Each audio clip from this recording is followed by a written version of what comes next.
Imagine yourself in the following situation. You're a successful employee working for a really good company.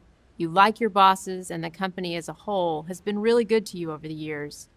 You've been given new and better opportunities, and your income has grown steadily to the point that you really do lead a pretty comfortable life.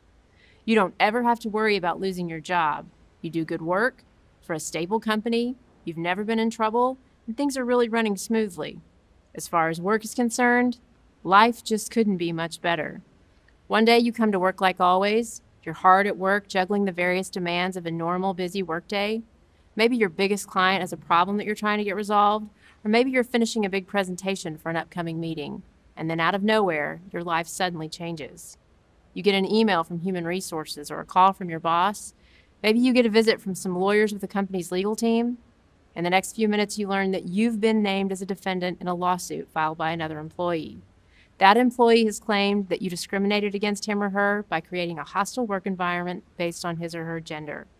You also learn that the company is starting an investigation, and it will be interviewing all the employees that work for you and all the employees that work with you about your workplace behavior.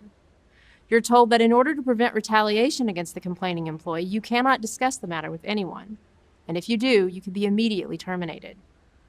Your brain starts to race, you feel blindsided, you start to wonder if your job is in danger, and you wonder if you should be thinking about other options.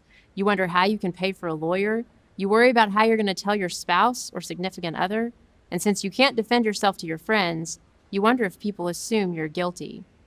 By this time, you've completely ignored the work you were supposed to be doing that day, and you have no ability to focus when you do remember to go back to it.